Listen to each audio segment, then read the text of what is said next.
Okay, so hello class.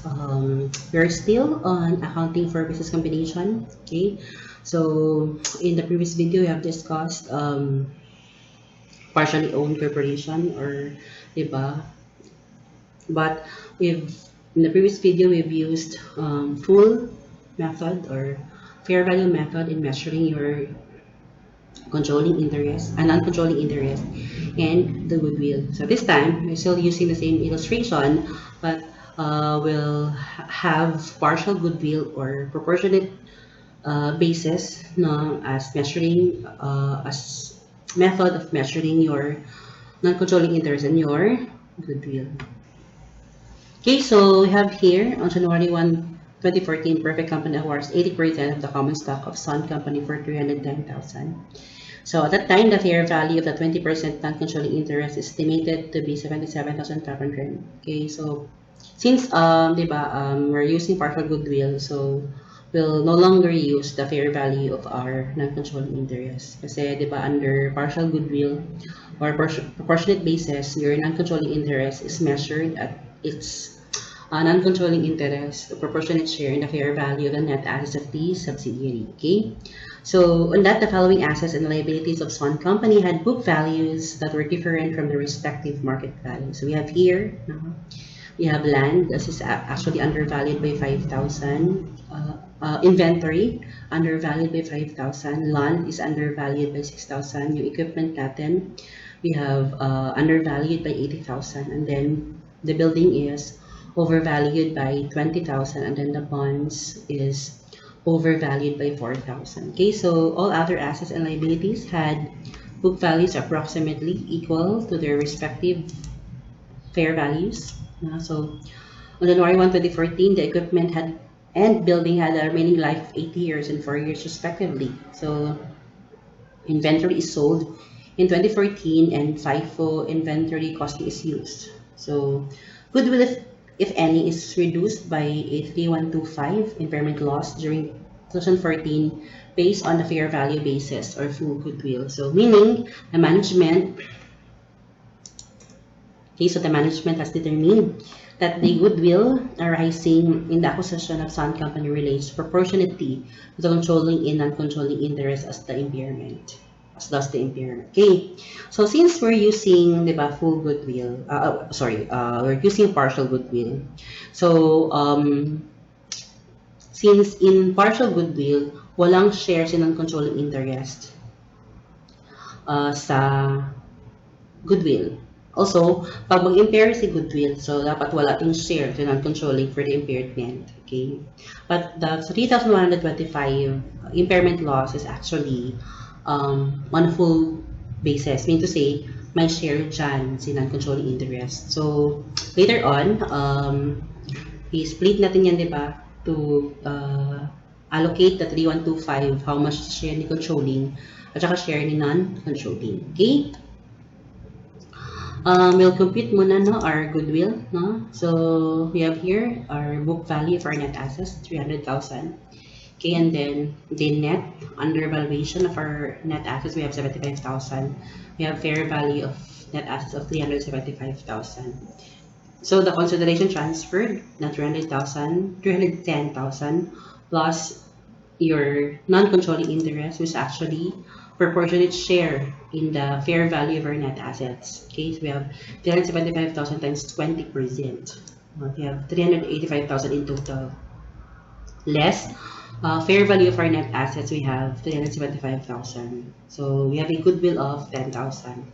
So since we are using partial goodwill, the 10,000 is allocated only to the controlling interest. So walang share C and CI sa goodwill. So we have here the trial balance of the parent na subsidiary at the end of the first year of acquisition. So based on the trial balance, we have here the income statement for the two, the parent and the subsidiary. Okay, so we have net income of the parent of 164,000 and then the subsidiary of 50,000. So again, the 24,000 dividend income ni parent is actually its share in the dividend declared by the subsidiary. Kasi the subsidiary declared 30,000 of declared 30,000. Okay, and then share ni parent dyan is 80%. That's why it's 24,000. Okay, so ano yung entry ni parent? No? So, for the first year, so of course, to record the acquisition, it's a debit to investment in some company and a credit to cash for 310,000.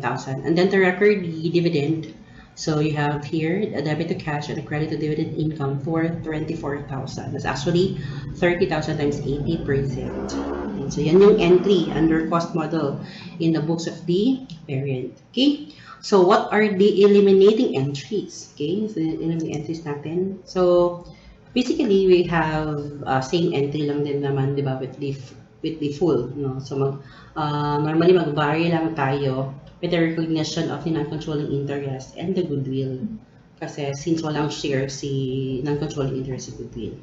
So first, di ba, is to eliminate the equity account of the subsidiary as the total 300,000, that's common stock of 200,000, retained earnings of 100,000. And then, it shall be credited to investment in some company and non-controlling interest based on its controlling percentage. So, for example, the investment in some company is credited at 240,000, that's 300,000, the book value of the subsidiary times 80%, and then the non-controlling interest shall be credited for 60,000. It's actually 300,000 times 20%. Okay. The second entry is to establish or recognize, no, or adjust the book value of the book value of the subsidiary to its fair value. So we'll recognize the undervaluation and overvaluation of our assets and liabilities. Okay, since the assets had net undervalued, no, so we have undervalued siya kay 75,000. So, yung 75,000 na undervaluation of the net assets of the subsidiary shall be credited to investment in some company and its controlling interest, di ba? We have 75,000 times 80%, you have 60,000. And it shall be credited to the non-controlling interest at 15,000. That's actually 75,000 times 20%. Okay? Our third entry is to recognize the goodwill. Diba? We have completed goodwill at 10,000. No? Of course, since this is partial goodwill, it shall be allocated only to the controlling interest. Okay? Our fourth entry, no, is actually to record the impairment loss in the amortization of our excess. So first, we have for inventory, that's a debit to cost of goods sold and a credit to inventory. Yeah. Then for the equipment, that's actually a debit to depreciation expense at 10,000. Ito it's net na kasi ito siya naka-net na to with the building, which is 5,000. Then credit to accumulated depreciation equipment of 10,000. Okay? Yung building naman, kasi nga it's overvalued. No? So overvalued yung kanyang depreciation. So therefore, it's actually a debit to accumulated depreciation building 5,000 and a credit to depreciation expense for 5,000. Okay? As to bonds, yung discount on bonds payable natin shall be amortized for 4 years, diba? For 1,000 pesos. It's a debit to interest expense and a credit to discount on bonds payable. Okay? And then for the goodwill, since diba, we have 3,125 na goodwill, diba? Na impairment loss of the goodwill. So the 3,125 the impairment loss actually the goodwill shall be allocated to the controlling and non-controlling interest kasi nga yung 3,125 is at full basis. So we will only consider the 2,500 yung share ni non-controlling kasi we won't allocate impairment loss to the non-controlling kasi nga it's partial goodwill, so walang share si non-controlling interest. So we'll recognize lang 2,500, diba? Yan. Okay, so the fifth entry, no, our fifth entry is to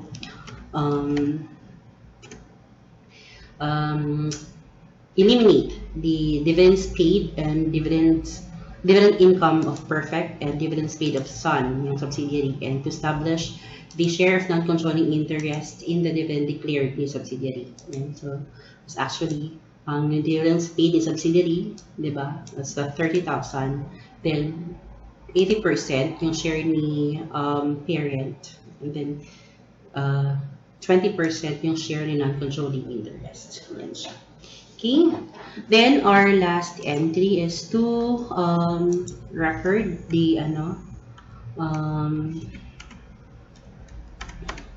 non-controlling interest share in the net income of the subsidiary. That's actually 50,000 on net income in subsidiary less amortization of our excess, which is 11,000. Diba? We have 39,000 as adjusted net income of the subsidiary. Yung adjusted net income niya. And then, multiply natin with 20%, we have 7,800 as our non-controlling interest in net income of the subsidiary. No? Since we don't have share, no? So walang share si NCI sa impairment, so the non-controlling interest in net income of subsidiaries is at 7,800. Okay. Okay, for our worksheet, no, so for our worksheet, you have here, no, still, i-combine lang natin yung accounts ni parent and subsidiary. Then we take into consideration lang the effect of your eliminating it. Okay, so for sales we have 600,000. Okay, for dividend income, eliminate siya by 24,000. Now, cost of goods sold natin, that's actually 170 plus 115 plus 5, we have 290,000. Your depreciation expense, we have 50 plus 20 plus 5, it's actually 75,000. Then your interest expense, we have 1,000. And then your other expenses, that's 40 plus 15, that's actually 55,000. Then your impairment loss, that is actually 2.5. It's actually 2.5 yan siya. So, we have consolidated net income of 176,500, but the net income attributable to parent is actually 168,700.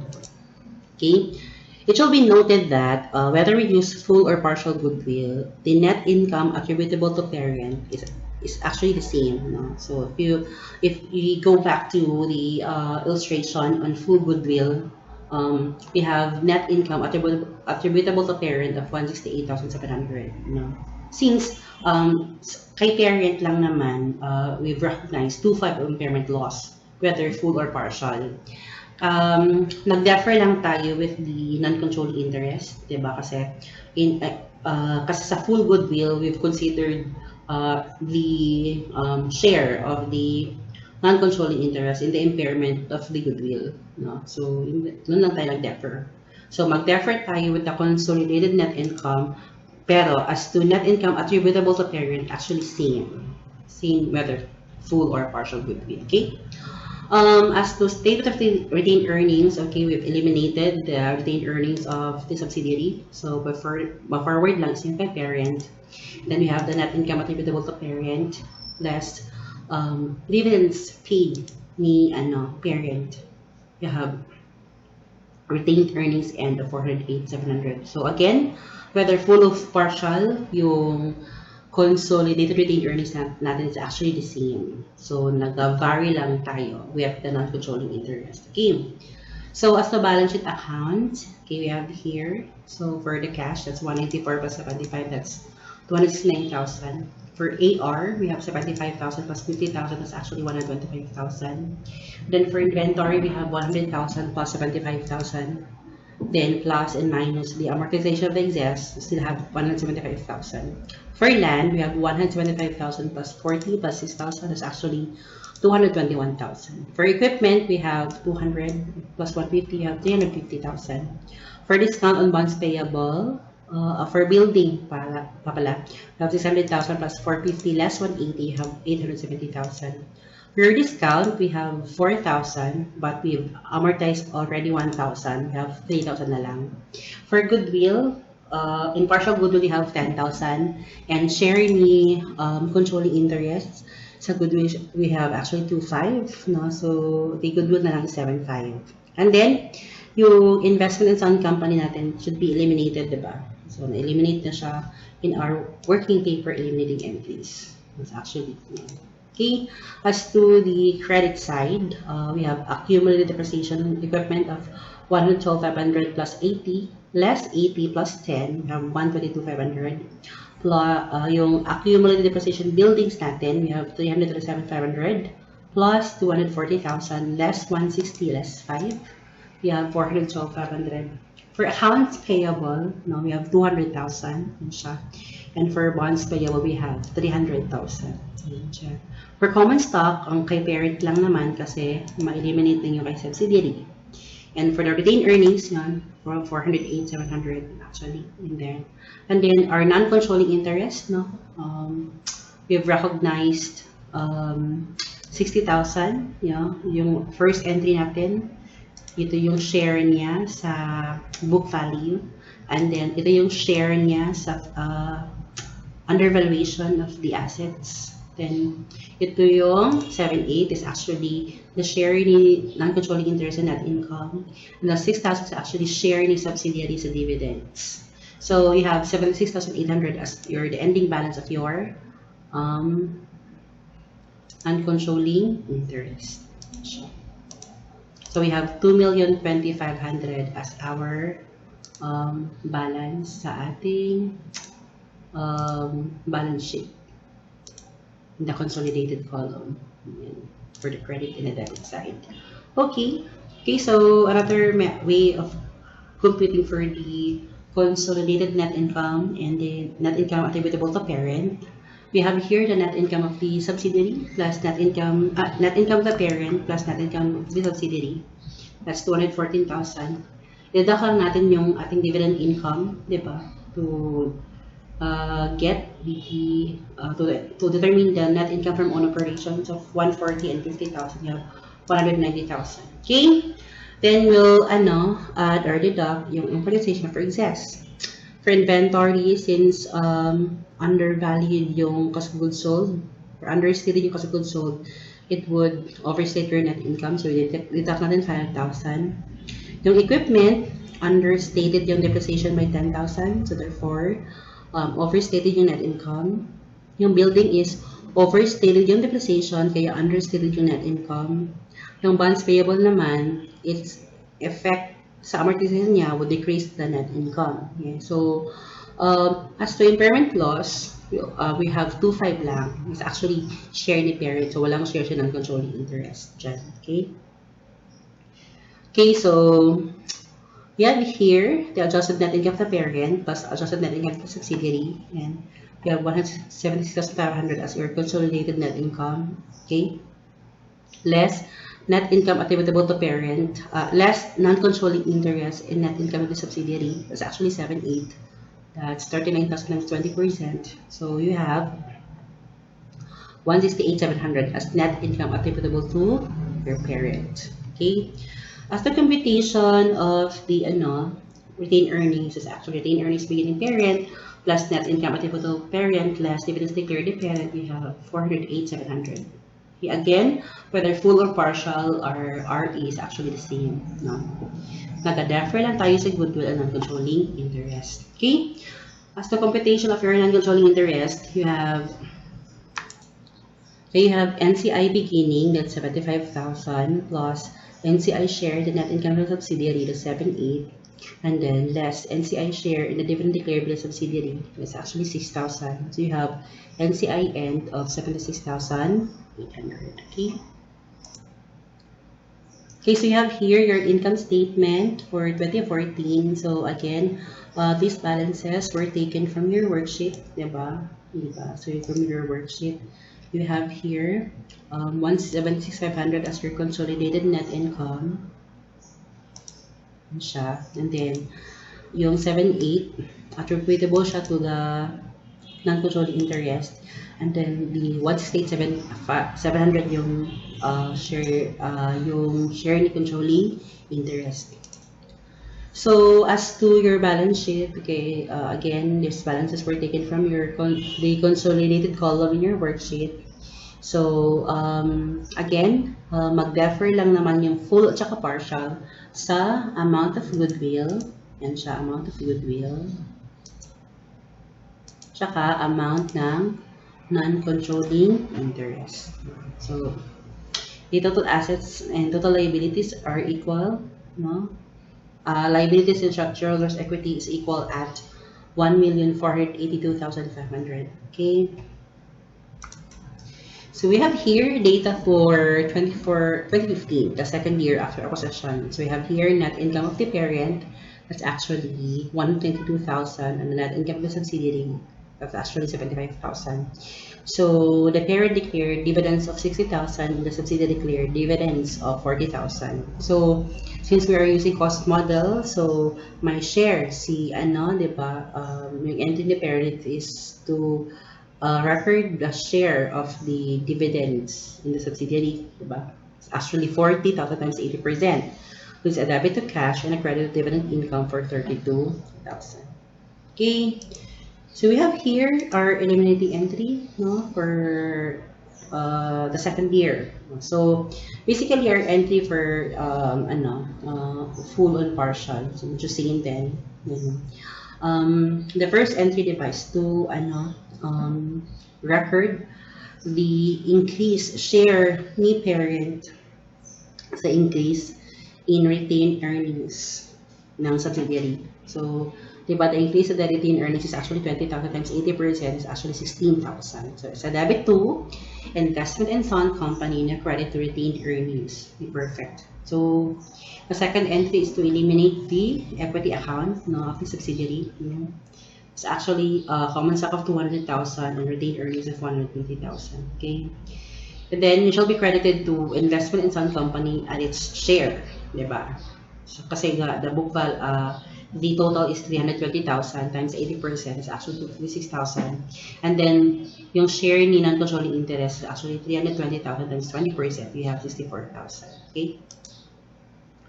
So the third entry is to recognize the difference between the fair value and the book value of your assets existed at the date of acquisition. Okay, so shall be noted, diba, that the net undervaluation of the assets is actually 75,000. Okay, and then yung share ni controlling interest is actually 60,000. That's 75,000 times 80%, and share ni non-controlling interest is 75,000 times 20%. We have 15,000. Okay. And then the fourth entry is to recognize goodwill.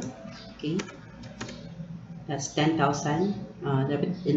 Debit goodwill at 10,000, credit investment in Sun Company for 10,000. Okay, so the fifth entry, diba, is to record the amortization of excess for the previous year and current year. No. Okay, so previous year, diba, we have 11,000 as the amortization of excess, and then yung share ni parent sa goodwill is 2,500. No? So we have 11,000 as our excess, amortization of excess net at the previous year. No? So it's 11,000 times 80% to get the yung share ni parent will be debited to retained earnings. No? So it's 11,000 times 80% plus 2,500. Yung 2,500 is actually the share niya sa impairment loss. Then yung share in non-controlling interest, no, that's actually 11,000 times 20%. It's actually 2,200. So walang share si non-controlling interest sa impairment loss kasi nga partial goodwill tayo. Okay?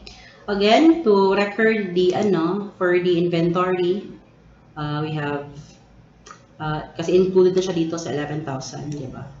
Then credit ka lang ng inventory for 5,000.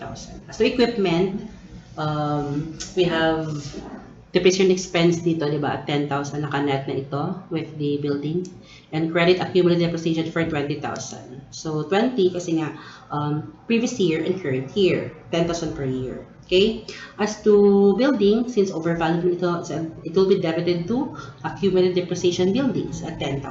So again, 10,000 is actually 5,000 for the previous year and 5,000 for the current year. And then as to interest expense, no, ito yung discount on bonds payable natin, nag-amortize natin. We have 1,000 for the current year. And i-credit natin siya to discount on bonds payable at 2,000. Okay, that includes the current and the previous. And then our goodwill shall be credited to 2,500 kasi 2,500 lang naman yung impairment loss to share ni parent. Okay, so our sixth entry is to eliminate the dividend income ni perfect against dividends paid ni son, no? And to establish the shared non-controlling interest in the dividend na gine-declare ni subsidiary. It's actually 40,000. 40,000 times 80% yung dividend income ni perfect nag-record. And then yung share ni non-controlling interest is actually 40,000 times 20%. 40,000 times 20%. Okay, no? So, our last entry is to record the share ni non-controlling interest in the adjusted net income of subsidiary. We have actually net income of subsidiary of 75,000 and we have allocated excess na lang of 6,000, diba? For 2015 kasi wala na yung sa inventory. No, so you have adjusted net income of 69,000. Adjusted. Okay.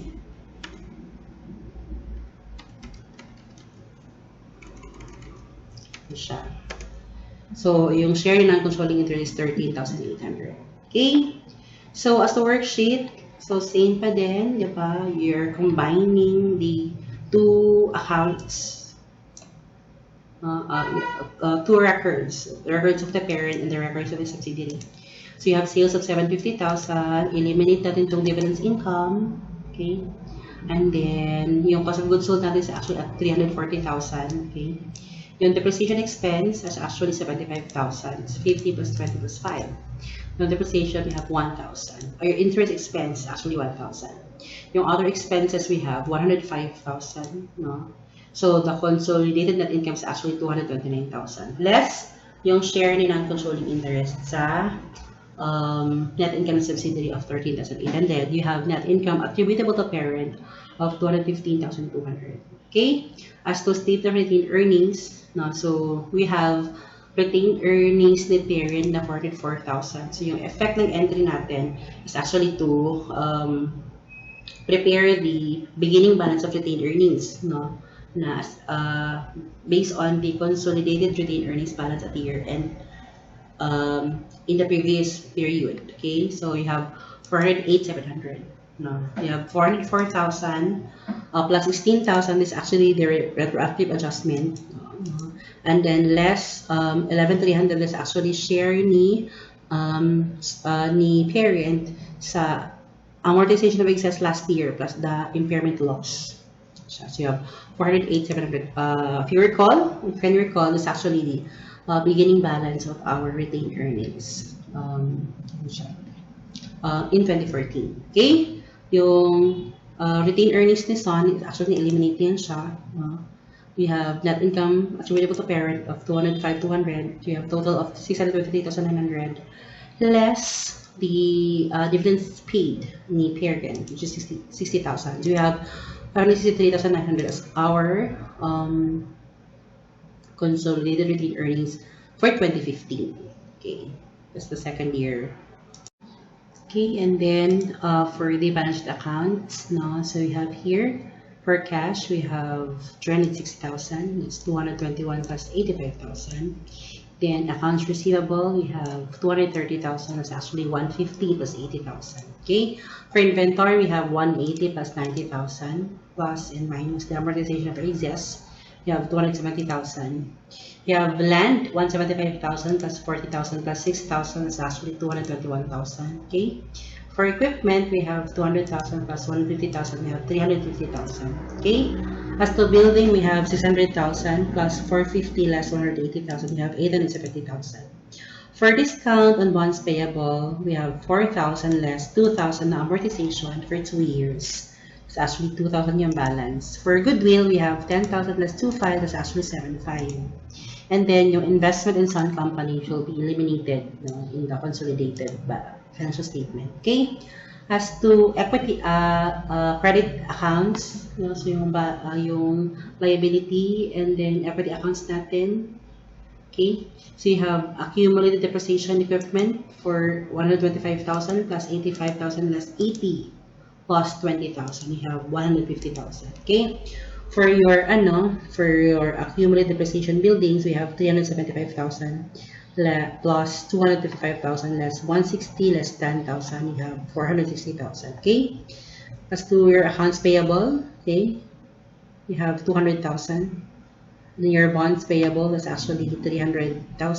Okay? For your common stock, 500,000. So, na-eliminate na itong 200,000 kay subsidiary. And then, we have retained earnings kanina computed for 563,900. Okay? Your non-controlling interest, no? So, you have a balance of 82,600. So, based on our eliminating entries. Okay? Yan siya. Okay? To compute for the other way for computation for the consolidated net income and net income attributable to parent, and then the consolidated RE and the non-controlling interest. Okay, so we have net income for the parent of 192,000 plus 75,000. We have 267. I-deduct lang natin yung dividend income, to get the net income from own operations. Okay, then we have the amortization of excess. We have here.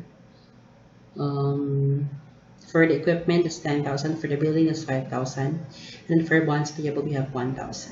So we have 229,000 as our consolidated net income, less the NCI share to net income to subsidiary. We have 215,200 as the net income attributable to parent. Okay? So as to retained earnings, we have consolidated retained earnings beginning of 408,700 plus net income attributable to parent of 215,200 less dividends declared of 60,000. We have 563,900 as our consolidated RE end. Okay? If in case, diba, how did we arrive at the 408,700? So that's actually retained earnings beginning the parent in its separate financial statement, which is 404,000. Then we'll just get the share ni non-controlling interest sa ni controlling interest sa share sa net increase in the retained earnings of the subsidiary. That's actually 20,000 na increase less 11,000 amortization times 80%. It's actually 7,200. Pero i-deduct natin yung impairment loss na 4,700. So we have 408,700. No? This is actually the retained earnings beginning ni parent. Okay? Yung NCI natin, we have NCI beginning of 76,800 plus net income, share ni subsidiary sa net income, share ni non-controlling interest sa net income ni subsidiary, and then less the share ni NCI, so difference na declare ni subsidiary. We have ending balance of your NCI of 82,600. Okay? Pero how could we arrive at 76,800 NCI beginning? So you have actually the same thing we had on retained earnings. We've determined the beginning balance of our NCI. That's actually 75,000, diba? And then we'll get the share of the net increase. 9,000 times 20%, we have 1,800. So 1,800 lang yung share ni ng controlling interest sa net increase sa retained earnings ni subsidiary. Okay, you have 76,800.